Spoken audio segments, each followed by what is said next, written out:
안녕하세요. 감장 박경택입니다. 오늘은 주제가 진리는 변한다는 주제로 한번 얘기를 해볼게요. 저는 운동을 한 6년 해왔고 지금 이런 트레이너 일을 한 20년 넘게 해오고 있습니다. 요가 강사, 골프 프로, 수십 개의 어떤 자격증, 선수 생활만 10년 넘게 이렇게 늘 해오고 있는데요. 20대쯤에 신박기를 가지고 한번 얘기를 해볼게요. 26쯤에 폴라라는 핀란드가 본사인 신박기를 샀던 적이 있습니다. 총 한 5개 정도를 샀고 트랜스미터 송신기 여기 붙여놓고 이제 시계를 차고 체크를 합니다. 그 시기쯤에는 히딩크가 그걸 가지고 왔거든요. 히딩크 감독이 그걸 핀란드에서 가지고 왔어요. 그래서 박지성이랑 차두리랑 이런 사람들이 이제 심폐활량 기능이 2개 엔진을 가지고 있다 이러면서 심박기 체력이 좋다는 걸 어떤 심박기를 가지고 검증을 이제 해왔고, 그래서 제가 그걸 사고 그 당시에 한 65만 원 이렇게 했던 걸로 기억합니다. 지금은 애플워치가 있잖아요. 근데 그때 당시에서 한 7년 정도 했던 것 같아요. 모든 회원들에게 여기 수신기를 시키면 이게 땀이 좀 나잖아요. 좀 지저분해 보여요. 다시 또 씻고 빨고 해야 되니까 수신기 같은 건 한 20개 정도 있고 늘 제 책상 옆에 이렇게 걸어 뒀습니다. 말린다고. 그리고 이제 폴라 심박기 시계는 한 5개 정도 항상 세팅이 돼 있어요. 모든 회원들에게 그걸 채웠어요.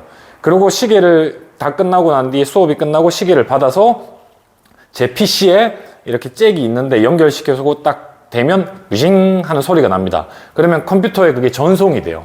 그럼 모든 데이터들이 다 뜹니다. 그러니까 1시간에 운동을 했으면 칼로리가 283칼로리 빠졌고 563칼로리 빠졌고 HR max는 어떻고 그런 식으로 딱 데이터가 딱 나오거든요. 그렇게 오랜 세월 좀 훈련을 시켜 봤어요. 근데 제가 이 영상을 찍는 이유가 진리는 변한다고 말씀드렸잖아요.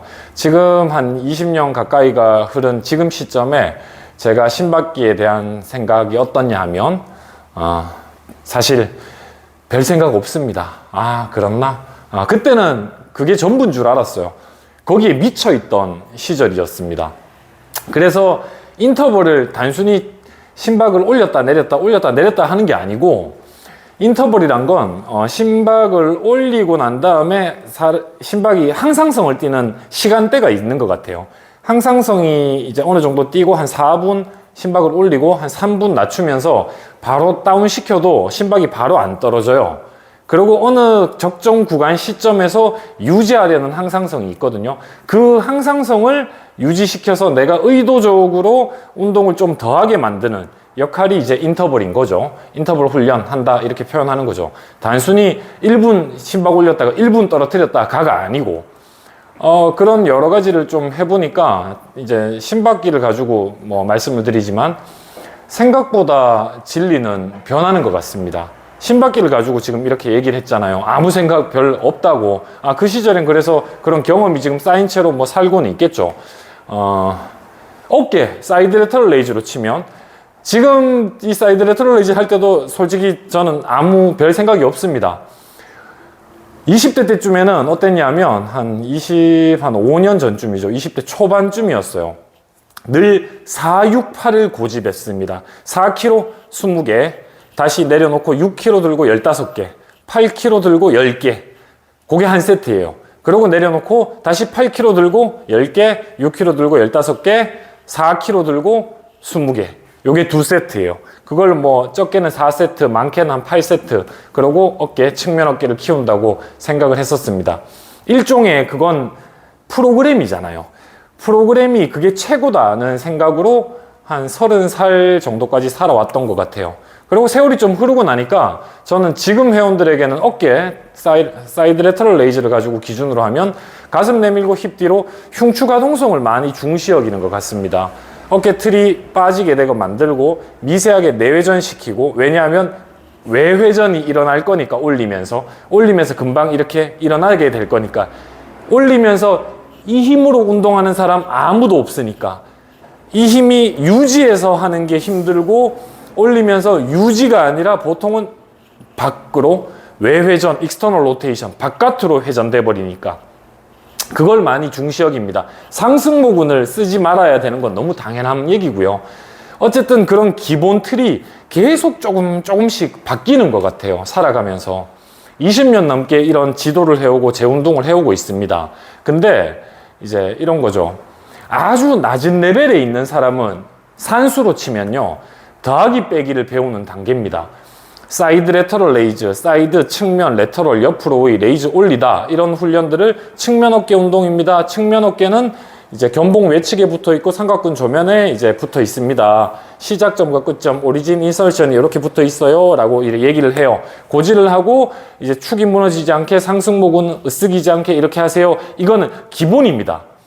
더하기 빼기 하는.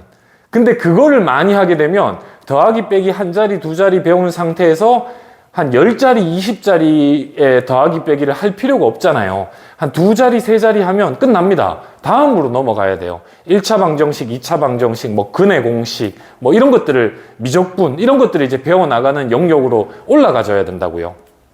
그리고 그것도 올라가게 되면 또 위에 영역이 있습니다.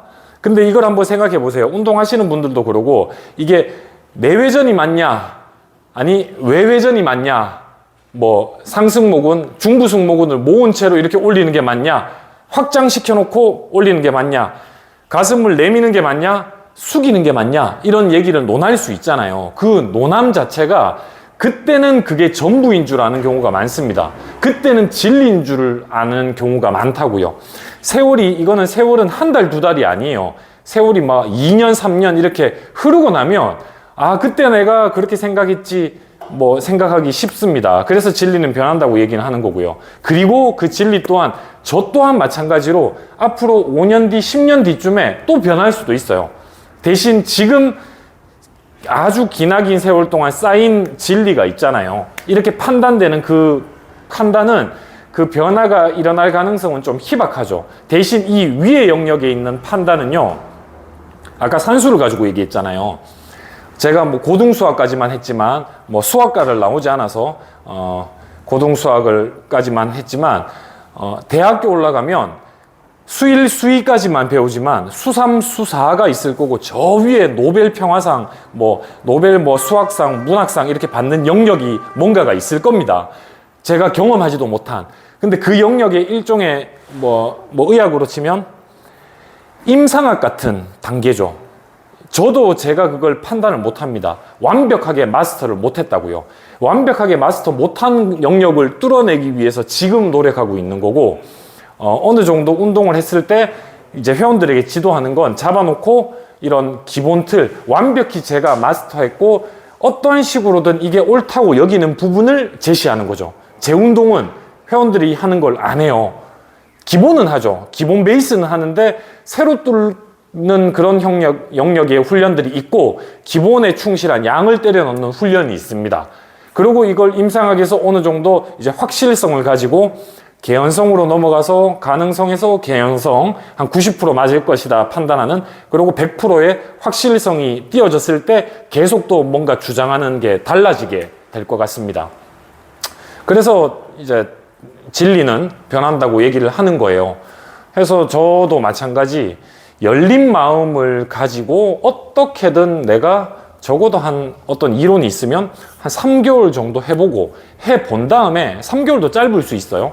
세월이 한 1년, 2년 해보고 아, 이건 정말 필요 없는 거였구나 버리기도 하고, 이건 정말 내 걸로 만들어야 되는 분야겠구나 라고 생각을 하고 좀 덤벼들면 성장 가능성이 좀 더 높아지지 않을까요? 누구나 다. 그렇게 열린 가능성을 가지고 진리는 변한다는 생각을 계속 머릿속에 입력한 채로 살아가시면 뭐 누구나 더 많이 성장할 것 같습니다. 감사합니다.